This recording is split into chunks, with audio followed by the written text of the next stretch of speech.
So thank you everyone for dialing in and for watching this later on perhaps. And thank you to Dean for inviting me. As Dean says, I'm a lecturer at UCLan and I also work with the IFE Southern Branch. So I'm grateful to those guys for inviting me today and I look forward to working with them moving forward as well.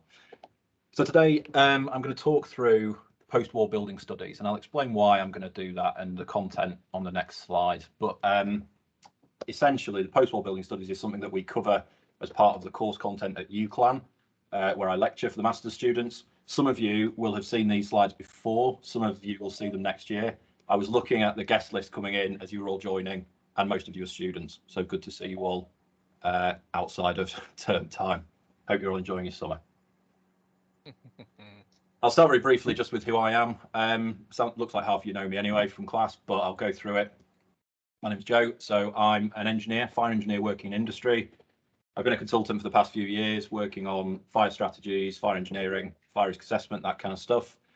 I am director and actually founder of Delta Fire Engineering, a firm that's been kind of in the works for the last year or so, maybe 18 months. And we've started trading over the last couple of months, so that's really exciting. We do fire engineering and loads of research and development. I'll tell you a bit more about that at the end as well. But I wear two hats, and I actually wear both hats at the same time for the most part, because I'm also lecturer in fire engineering at UCLan. So at the University of Central Lancashire, we have lots of courses on fire engineering, fire risk management, fire and leadership, various other courses. What I specialise in is delivering exactly what I do when I've got the other hat on. So I specialise in delivering fire engineering design modules. I'm rewriting kind of chunks of the course at the moment to make it more relevant to what some of us do in industry, going through some of the material and updating it to current standards and making sure that we're kind of upholding what the Hackett Review tells us about competence. So making sure our grads are getting the latest fire engineering. That's who I am and that's what I do. Right. Enjoy. And okay, so I'm going to start by talking about something totally different though. This actually is from, I did a careers event a little while ago and it was a panel thing where they were discussing what different people do and why they do it. So they're quite heavily scripted, as these things usually are, but I was asked to talk for a little bit about why I'm a fire engineer, how I got into it. And I kind of jokingly said the reason I do it is because I'm very indecisive. I couldn't decide what to do. So I did a bit of everything and ended up being a fire engineer. And then to back up that claim, I put together this slide and I drew on all the different things that for me come into fire engineering. They're the things that we use day to day, little bits of information from different topics that all come together to make up what is the job, the course, the industry that we work in.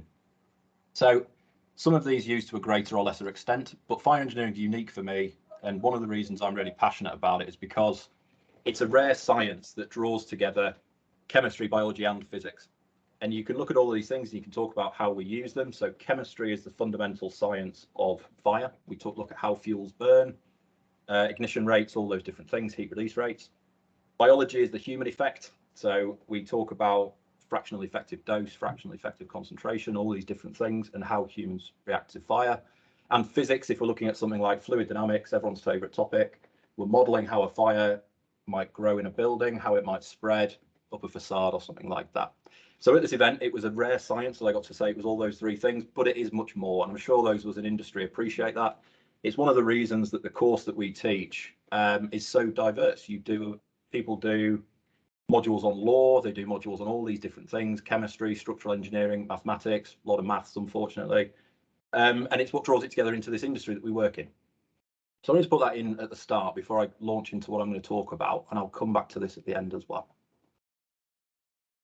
So, the post-war building studies. Lots of people have heard of them. I hope lots of us will have heard of them. And there's a reason that I talk about them in industry and on the course. When I'm changing hats between industry and academia, it is a change. They're different beasts. Us in industry are very different to us in academia, and we work in different ways and we work on different things. And one of the things that I work very hard to do is to bring those two things together, because I think it's really important that in industry we're working off the latest research, but also in research and academia we're teaching and researching elements that are relevant to us in industry. And I was looking once at what do I see actually as similarities between the two, because of course there are lots. And one of those similarities I found was this sentence. I've heard so many people say this throughout my time studying, working and teaching. It's from the post-war building studies. It's almost a catchphrase of academics and engineers. And it's something that people often refer back to when we say, why is that in a piece of guidance? Why do we do it that way? How long has that existed, etc., etc.? People always refer back to the PWBS, post-war building studies. So I thought, when I sat down to rewrite part of the course, I thought I ought to go back and read the post-war building studies to see just how influential they really are. So I did that over a series of weekends, lots of coffee, lots of reading. It's about 400 pages, the relevant fire sections. And I drew lots of correlations. I drew lots of things that we do today that came from these particular studies back in the 1940s, and lots of ways that can actually help us now. So this lecture is a 6-hour lecture, but you don't get all 6 hours today, thankfully. You get about 40 minutes. This is the pared down version. Anybody who does my advanced engineering design module, which I think is next March for master's students, you get all 6 hours. So look forward to that and have a coffee. So the first thing I'm going to do is the series of slides I do building up to what they actually are. And to do that, we have to think about building at the time that the studies were instigated. So in that spider diagram of what a fire engineer is, we have to consider, we could add in there social historian as well, because there's a little bit of social history here. So pre-war housing, we think about housing, we're talking about the UK here, specifically England, England and Wales. So housing in the 1930s and 1940s was of quite poor quality. It was lacking in both quality and quantity. So at the time, in the 1930s, mid to late 30s particularly, there was a shortfall in housing, and it was acknowledged that there needs to be a rapid house building project in the UK. Then the Second World War happened, and it was highlighted that the quality of housing was also lacking. So lots of these houses were terraced. They were going back to the Industrial Revolution. So in industrialised areas, particularly East London and up here in the north of England, where we had industrialised towns that had grown up in the Industrial Revolution, we had workers' houses like these, 2 up, 2 down, made of brick, some timber in there as well, and generally quite poor infrastructure. So no gas in there, no running water, no bath, toilets in the outhouse, all those kind of things. And it was widely acknowledged that we needed to do quite a large building program to rebuild it. So the war happened, Second World War. And what happened was in lots of these areas, there was significant damage to exactly this building stock that needed replacing. And it was generally these industrial areas that suffered quite badly because they built up as a result of industry, docklands, factories, train lines, things like that. They were bombed heavily, which meant that the housing stock that needed replacing was flattened. So as well as being the most at risk, it also had the greatest opportunity for rebuilding after the war. So to stick with social history before we do some technical stuff, we look at what we call the welfare state. And these are slides from the master's programme. Some of you have had these exact slides. I do apologise for that. But the welfare state is this idea that the state should look after the citizens, people that are there. So after the Industrial Revolution in this country and throughout the Victorian era, we had lots of population growth, and we had this idea that the state should start to look after citizens, particularly workers. So this began in the 1910s with Prime Minister Asquith, Herbert Asquith, who started to introduce things like state pensions, minimum wage, working hours acts, things like that. And it carried on right the way through until the 1930s. And it came into this idea of rebuilding parts of the country.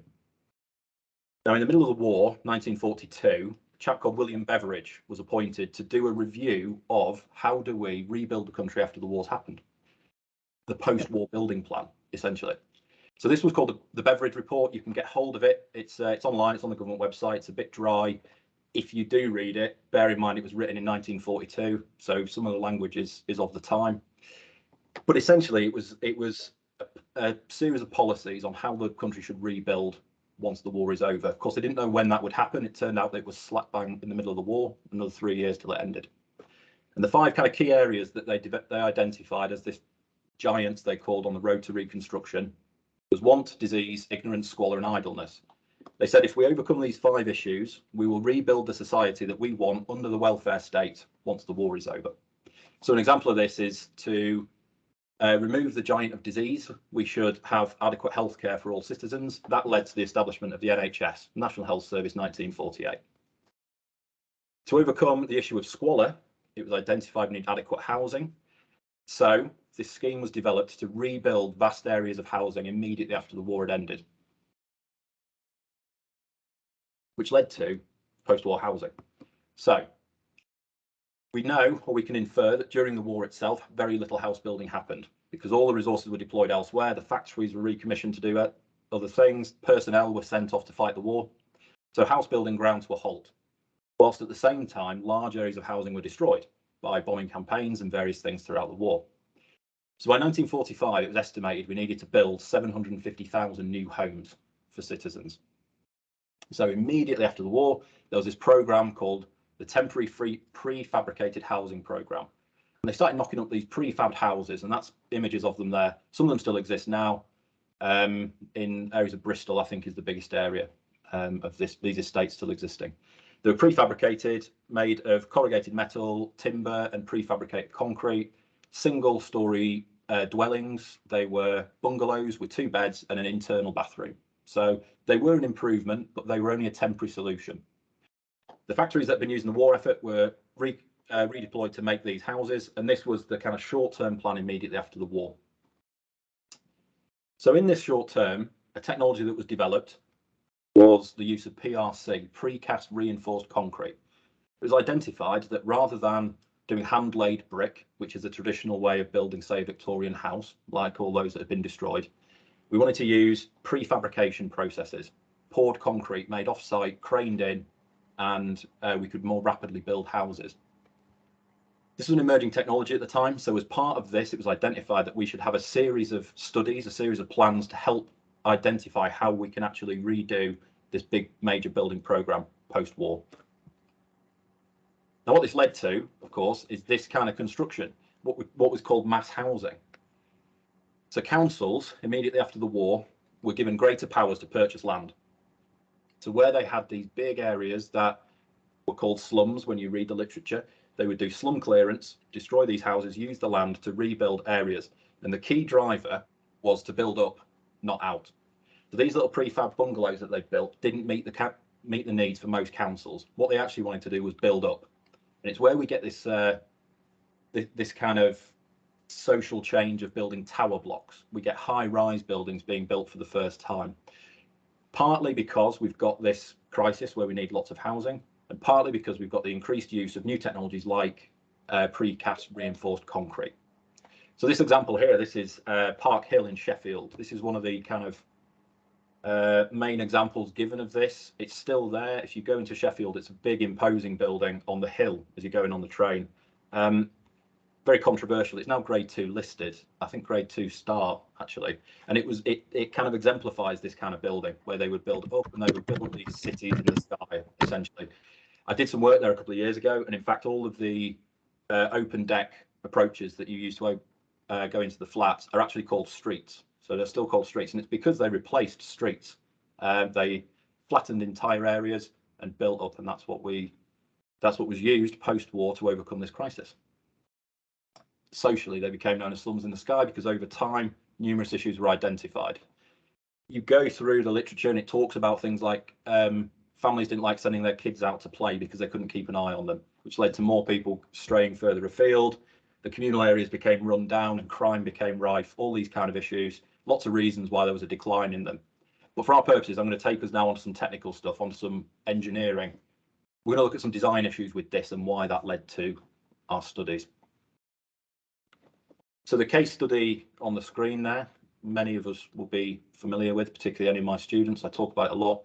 This is Ronan Point. Ronan Point was one of these high-rise towers that was built of this concrete. You can see, actually, if you look to where the collapse happened, it's prefabricated. Every piece is the same.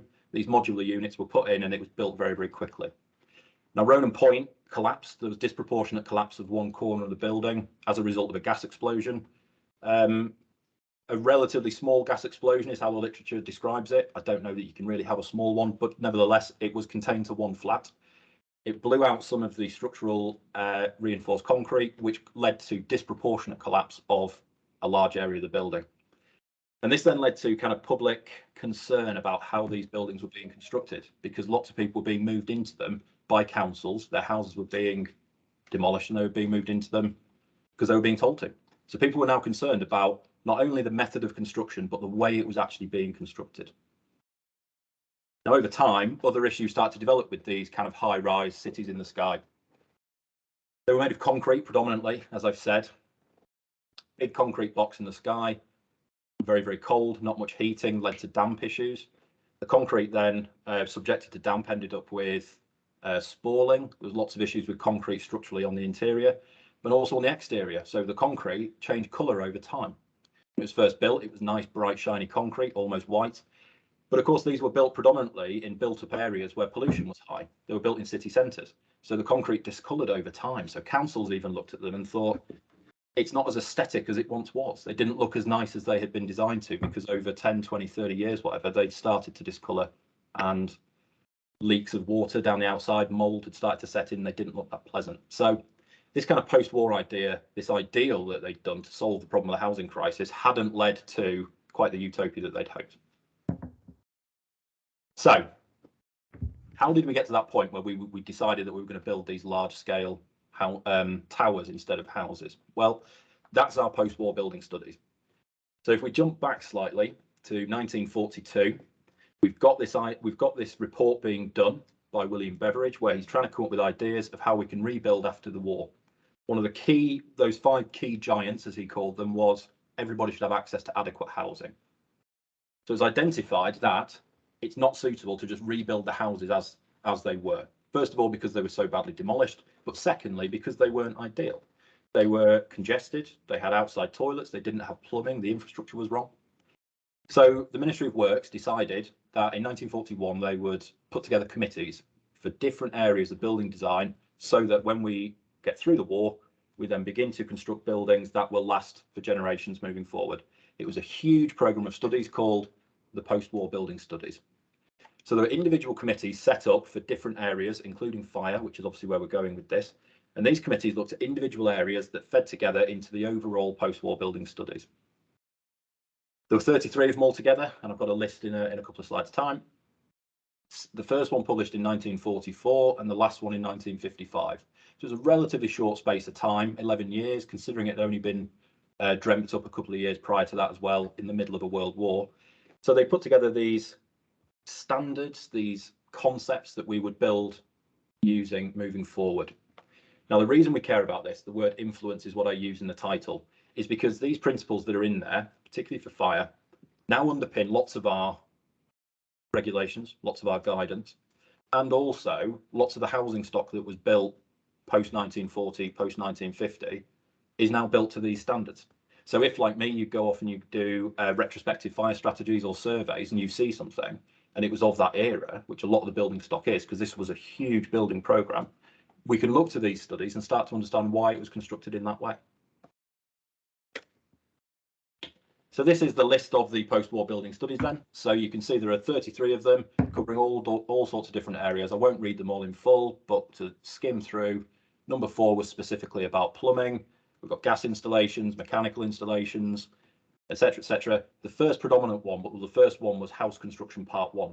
And it was also the first of them that had subsequent studies. You can see it came back in study number 23 in part 2, and part 3, in fact, in number 25.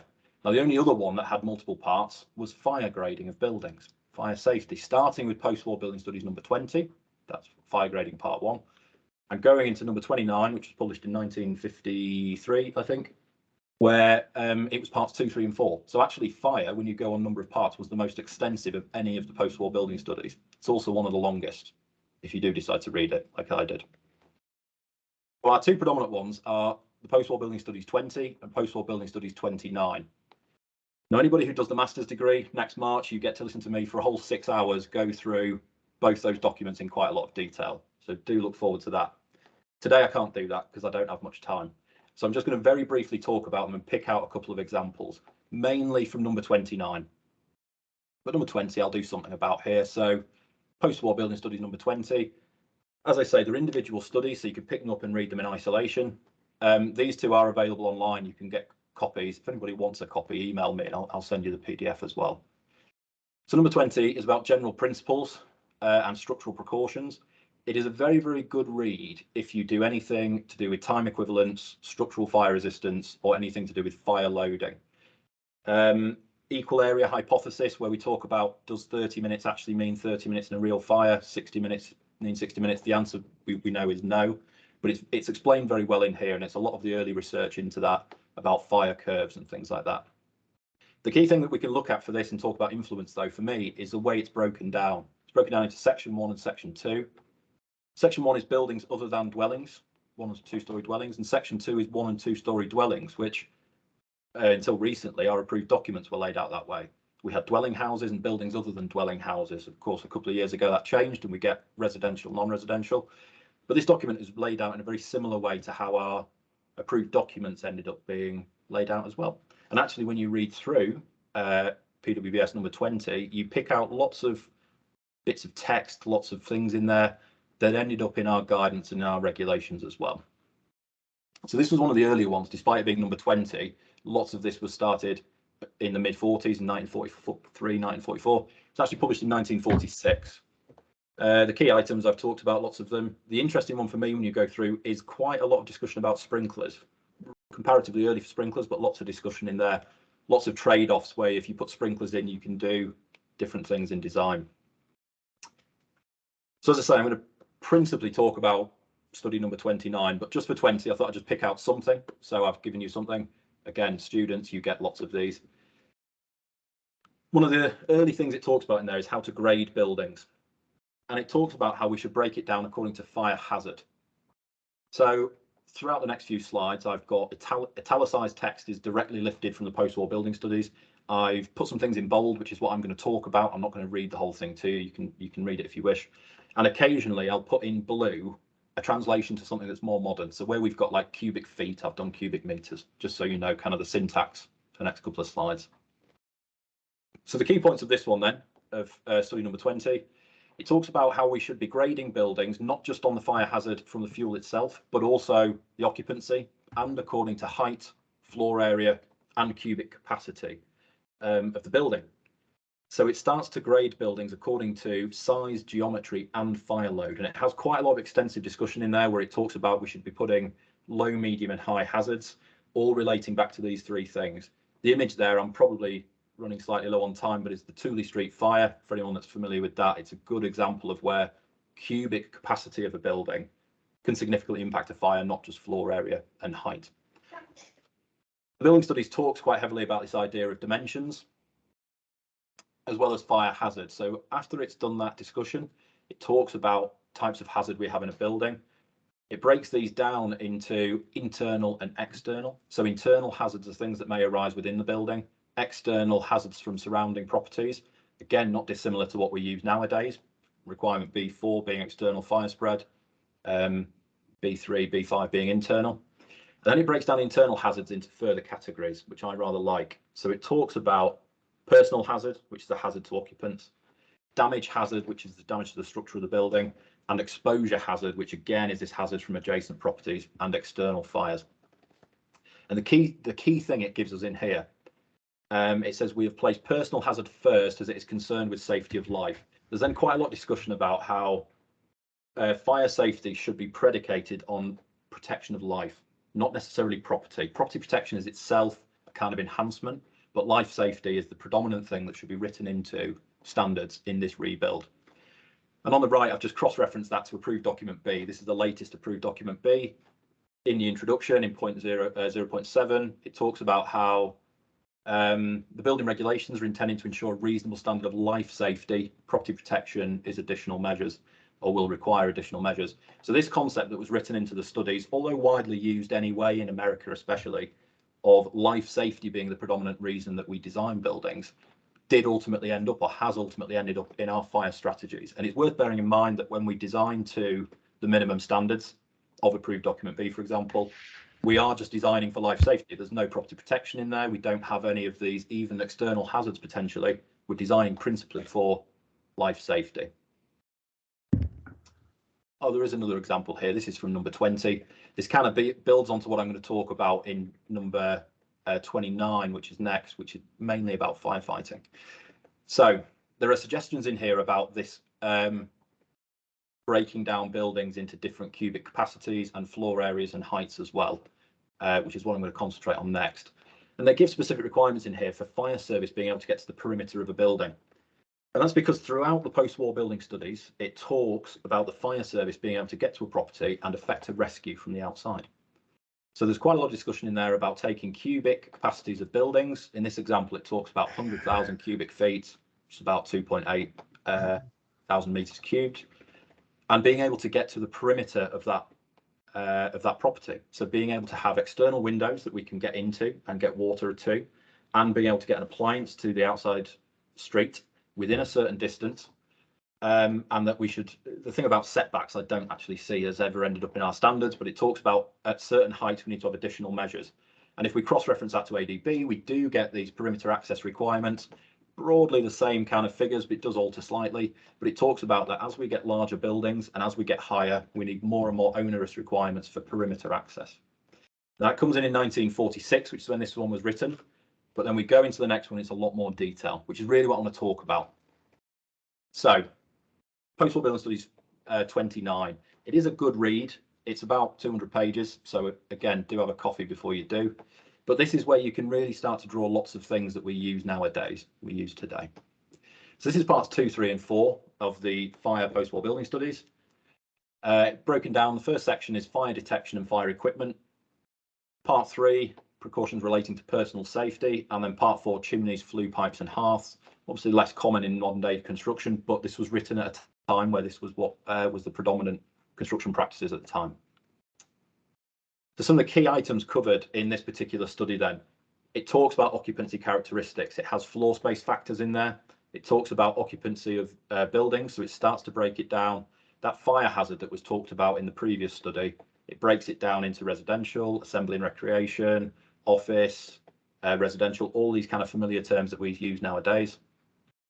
A lot of content in there about combustible linings and surface finishings, both internal and external walls.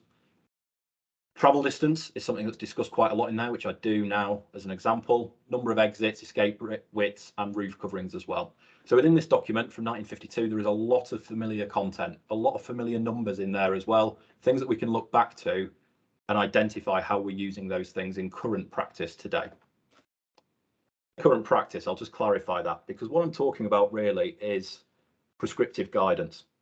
British standards, BS 9999, 9991, and the approved documents as well. And when we design to these standards, we have these kind of numbers that we use and these benchmarking things. Now, I completely agree we need to have benchmarking and we need guidance. But the key point I try to give to students when I do these slides, and that I would give today as well, is what we should be looking for is why does that number exist? So if we say that we've got a threshold at 11 meters, 18 meters, 30 meters, 45, whatever it might be, where does that come from? Why is that a number that we use? And that's what we can do when we start to look back at some of the early research like we're doing here. So this is just an interesting note I wanted to put in before I get into some examples. Again, I won't read the whole thing, but chapter 37, or paragraph 37 rather, it talks about firefighting access to buildings. It says very few buildings of such height have been built in this country. That's over 100 feet. So at the time, there were very few buildings that were 30 meters, about 10 stories, although they are common in the United States, of course. We have not thought it necessary to enter into a detailed study of this matter. So immediately reading that, I'm thinking, okay, so a lot of what I'm about to read doesn't apply to a lot of buildings I work on currently. So think back to some of them discussions where I've sat with other engineers and academics and I've said, where does this come from? And they've said the post-war building studies. I can immediately start to think, okay, so it might not actually apply to us. We need to start thinking about reading the document and how to apply it. Just a note in there that I thought was interesting. So I said then in part 3, they talk a lot about travel distance. Now, this is there's a lot of material in here. Again, I'm not going to read it all. I should say on the slide, though, I've put in the paragraph numbers. So if you want to, you can go off and reference these. And again, if anybody wants copies, do get in touch. I'll send them over. So paragraph 179 in the post-war building studies talks about recommendations for travel distance. It does quite a long literature review of what they do in other countries. The Americans had very, very good standards at the time for things like means of escape. And it gives this requirement or this recommendation that in buildings of fully fire protected, fire resistant construction, having partitions and linings of incombustible material, we recommend 45 meters, of which no more than 30 meters should be along a corridor. Gives us 30 meters again a bit later, and then it talks about single directions being 18 meters or 18 meters in a corridor. Part 4 there, where I've dotted, I've removed certain sections. It's not to help make a point any stronger, it's just bits that were superfluous, but do feel free to go and read the in-between bits. So in buildings where the foregoing conditions are not met, the maximum travel distance should be restricted to 18 metres. So as we're reading this, and again, I've transposed that to modern instead of feet to metres. Occasionally I've rounded up or down, again, not to make a point. I've just done it to for simplicity. So again, we can look at some of these figures and identify them. 45 metres, we all know, travel distance in more than one direction. 18 metres for travel distance. They become familiar terms. The numbers themselves don't matter too much. I'm not presenting this as if to say this is where 18 metres comes from. This is why we use 45 metres. What I'm doing is I'm highlighting that where we've got prescriptive guidance that comes from studies like this, it's very important that actually we go back and we read and look at how it applied.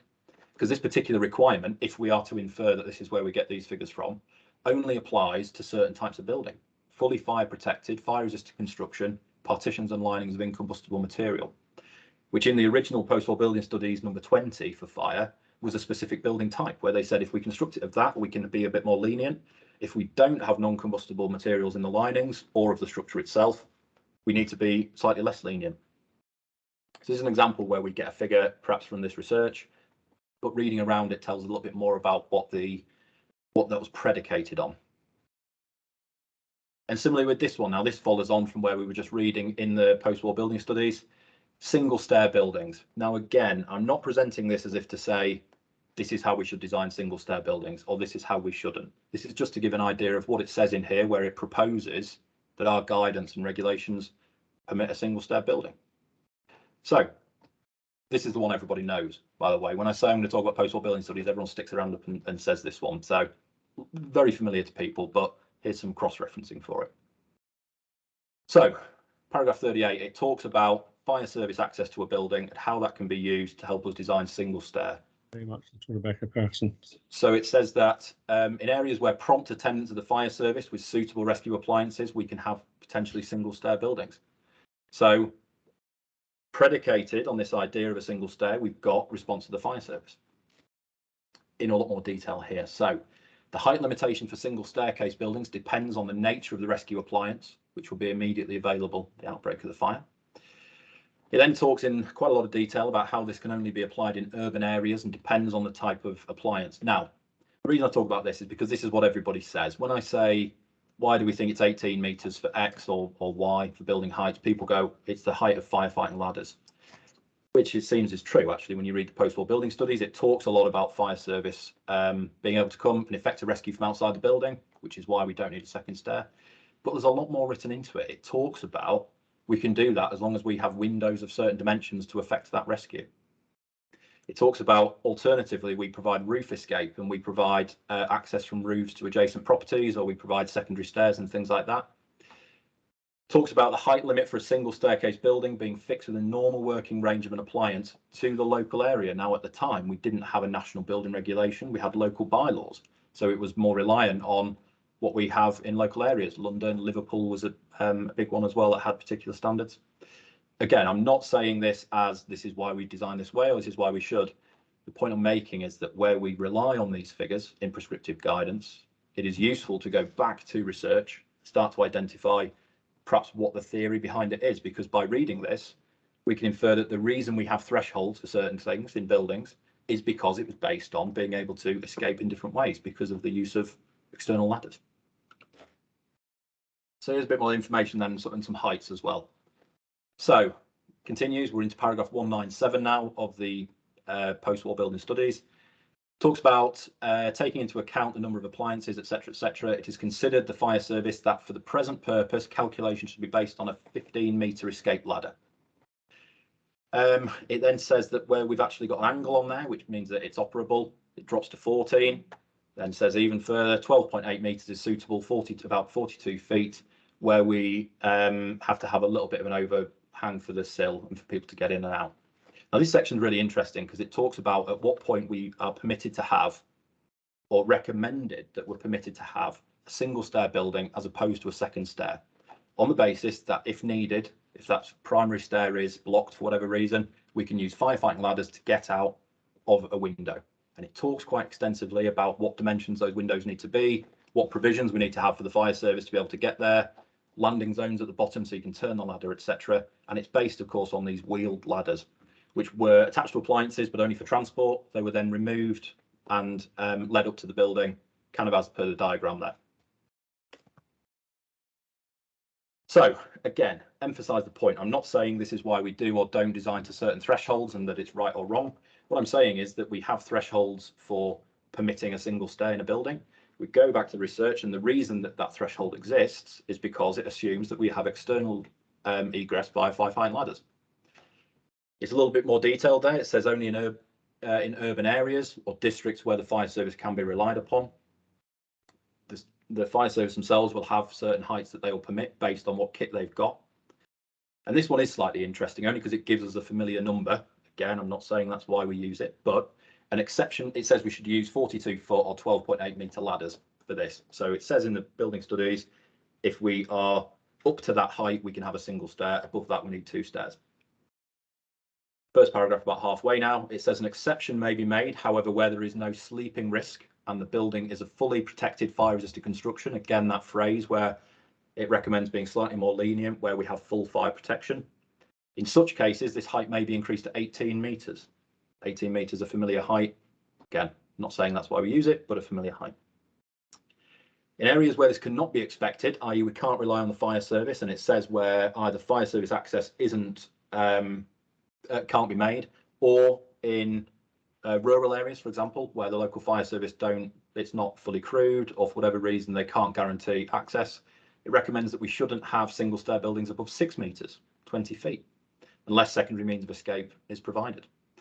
And again, I cross-reference with approved document B now, so single escape stairs under approved document B, talking non-residential here, because that's what it's talking about in this study. The number is different. We get 11 metres now, but again, we have a threshold. We have a threshold above which we can and can't have single stair.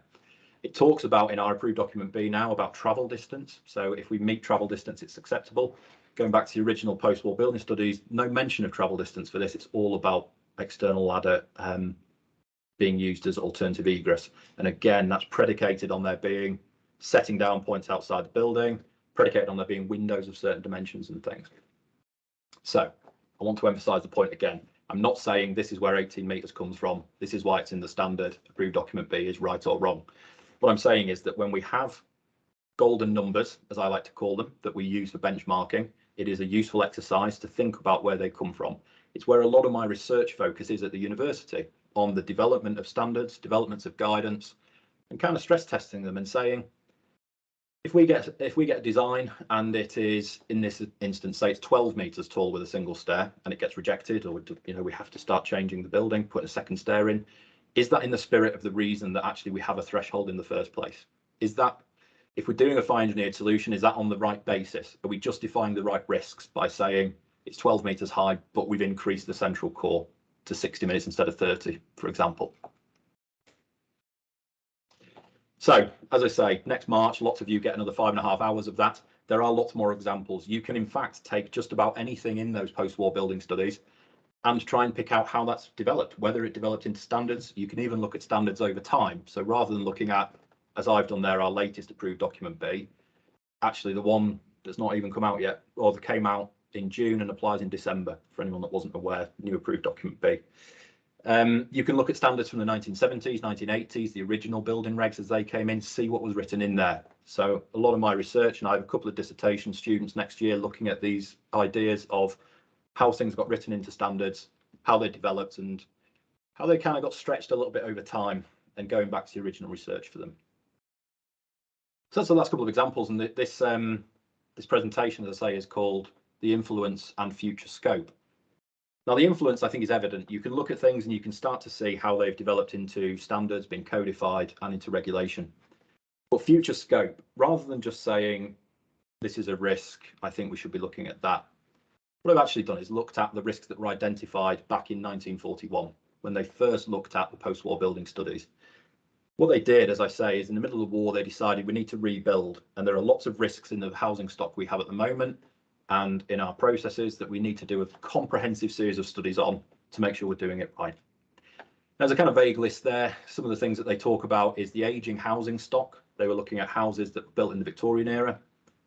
They were using prefabricated techniques, so new technology that they hadn't used before. They wanted to see the risks and how to best go about using those methods and techniques. They had a shortfall in housing numbers, so kind of linked to the fifth point as well. They had to build very, very quickly, and they had to build a lot of housing. And they also had a skills shortage.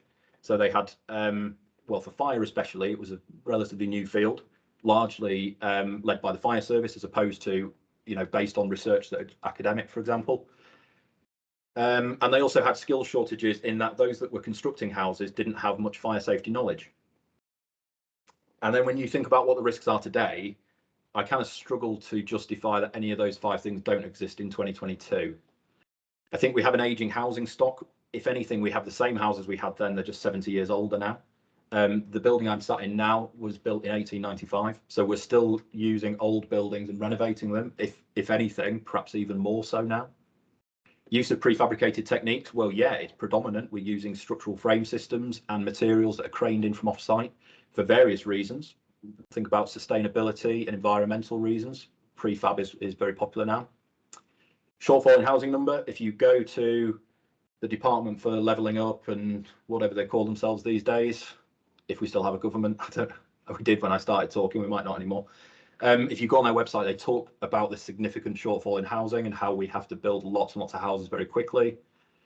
And a skills shortage. I mean, the Hackett Review tells us very expressly that there's a skills shortage in fire, but not just in our industry, in engineering, but also in other industries, in construction, for example. Those people that are building houses, constructing buildings have not built them in accordance with the fire strategies, which is why we have these significant issues today.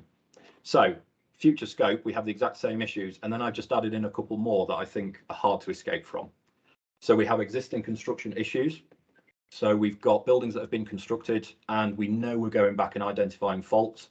As I say, the number of properties I've been to where you lift a ceiling tile and you see penetrations, you take cladding off and you see incorrectly installed cavity barriers or whatever it might be. Cladding projects themselves, we've got the issue now where we've got this huge remediation going on across the country. So we don't only have hazards that are coming up, but we have rectification, remediation of issues that have already been constructed. And emerging hazards. So in addition to all of this, not only are we in a not dissimilar situation to 1941, we actually have emerging hazards now that are coming out every day. I mean, I don't remember the last time I went onto LinkedIn and somebody hadn't shared a video of an electric car fire. Alternative fuel vehicles, people are talking about a lot. Hydrogen fuels, for example. At the moment, there's a lot of discussion around these e-scooters that we plug in. I haven't got one, but people that plug these in and in houses. We've had a couple of quite significant fires over the past couple of weeks where these e-scooters are being charged indoors and caused significant fires.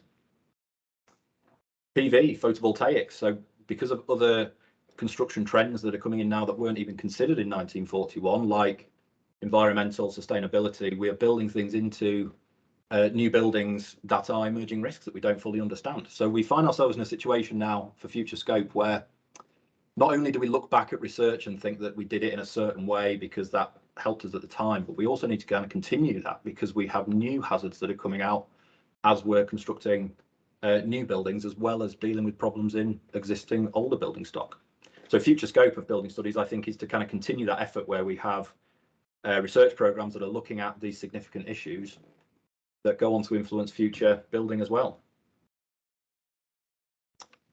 And then I come back to this slide actually from the very beginning. This is where I talked about fire engineering is multidisciplinary, and I change none of the content, I only change the title, which is that fire engineering needs to be multidisciplinary. The more I work in fire engineering, the more I find myself learning about some of these more minute topics. I don't claim to be an architect, but I think I know kind of enough about architecture now to know when my strategy is going to impact it. Similarly with structural engineering, when I first started out studying fire, I thought it was a bit of a silo, but actually there's a lot of crossover into those subjects. Still using chemistry, biology, physics, mathematics, project management. I teach a law module. Psychology is a big one. We're doing some research on at the moment at the university about psychology of occupants. So I think when I presented this at the Careers Day, it is multidisciplinary, but I agree with it. I think it needs to be. I think that as we go into these new trends and these new hazards, we need to be thinking about other disciplines that come in to fire engineering as well, because it is a multidisciplinary field where if you can't quite decide what you want to do and you want to do a bit of everything, you get to do it. And it's quite an exciting part. Again, why I'm passionate about doing the job and about teaching it as well.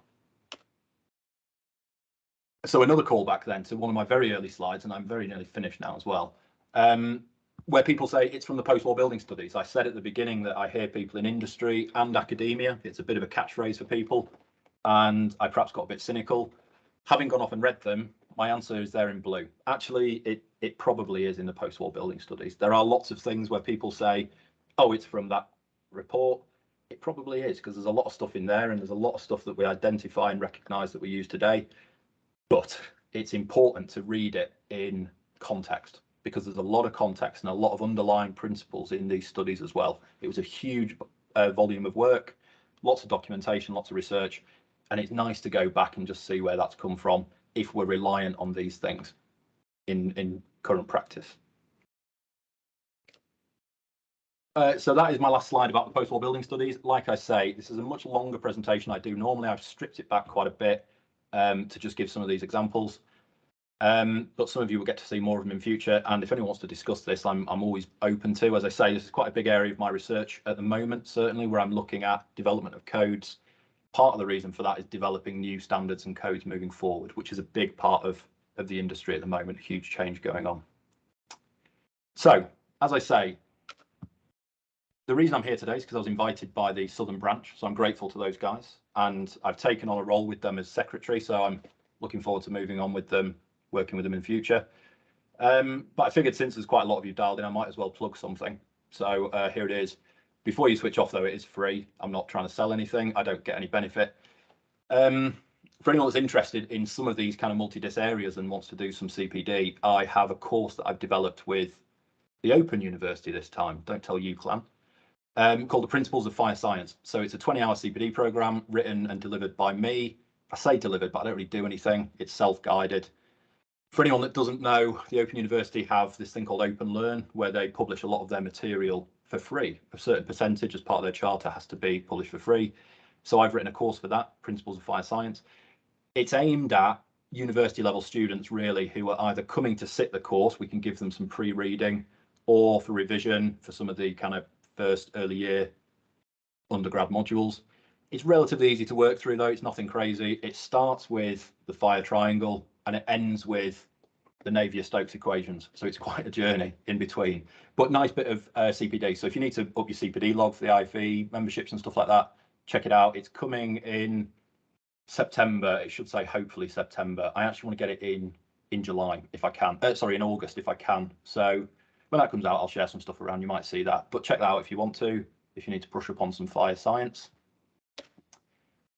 And that's the end. I'll just you know, again, so my name's Joe. So if you want to chat about anything, do feel free. I've put my contact details on here. Do get in touch. So Delta Fire Engineering, as I say, we're a consultancy. We're based up in offices in Preston, and we have we're soon to have a kind of research and development site as well over in Yorkshire. I'll share a lot about that when that happens, but our R&D lab, I guess we're going to call it, will be opening in the coming months.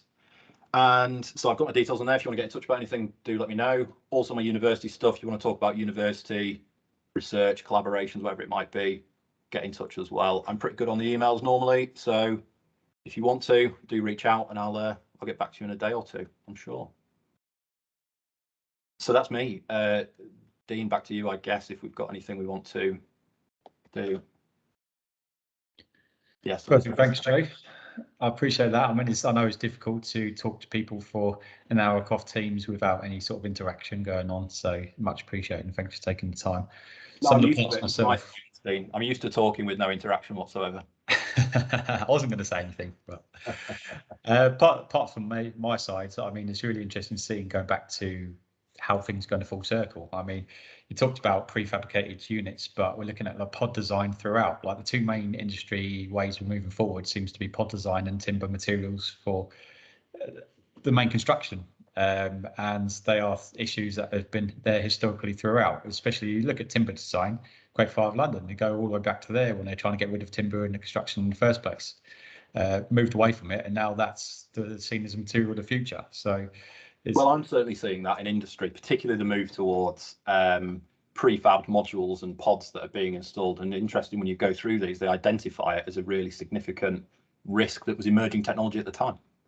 And we Yeah. still have risks that are coming from those. Not to say that they're not great ways of building. There are safe ways of doing it, but yeah, still a risk as it was back then. Just slightly more complicated. Instead of just large sleeps of timber, there's many more materials added and constructed and designed to kind of push those boundaries, and you need extra things added to it, which brings inherent risk to that, I suppose. And as it says in there in one of the slides, they were concerned about building these things 30 meters high. We're now building 300 meters high, so 10 times greater height as well. So yeah. More than anyone even considered possible, and that was the issues back then. We do have a couple of questions. If anyone else has got some, if you want to put them in the chat section for us. First of all, not really a question, but Dr. Ian Sanderson, I see you mentioned there has to be understood that we don't really mean distance for escape, but the time taken to travel that distance. Yeah, it's a good point to reflect upon. I know, again, another doctor, Dr. Ed Gallier, talks about it in his courses, evacuation of planes, for instance. They're all about certain size to get people out in the first place. So that's something to talk about. John's mentioned. Yeah, thanks, Ian. I'll just pick up on that point, Dean, because it's a good one. Because actually, it's really explicit in the building studies that they're not talking about distance; they're talking about time. And I think nowadays people get hung up on distance. People forget about the fact that actually it's to do with the time it might take to get to that means of escape, and we get hung up on the idea that we designed a building and the means of escape is 46 meters rather than 45 as the code says. But it's much more explicit when you go into older research in saying the reason we're limiting it is because we want to limit the amount of time. And it talks a lot more about how travel distances should be a lot more onerous where you've got a sleeping risk.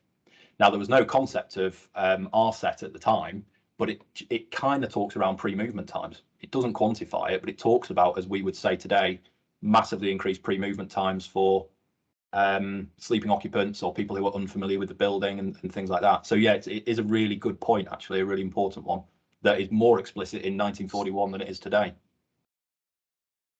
Perfect, thanks, Joe. John's mentioned, well, you mentioned the RAAC when discussing Roman Point. Where did high alumina cement come in? I don't know, actually. I should say I touch on Roman Point not very much in the course. Ronan Point is quoted quite a lot when you talk about the influence of post-war building studies as being public perception changed a lot as opposed to the disproportionate collapse, although that was written into the structural engineering. So I don't know the answer, but I can go away and find out for John. Was it John? Yeah, I've just got John. I don't have a surname, but John, do feel free to get in touch. We can find out together. And one from Andrew quite early on. He spoke about, Joe, for clarity, when you reference quality, you refer to standard of accommodation rather than construction. Yeah, in actual fact, it is quality of occupants, because construction is very, very good. If you build a solid Victorian building out of, well, again, I'll use the building I'm in now. This building's 1895. It's still standing, and the quality of construction is very, very good because the walls are 3 foot thick, made of red brick.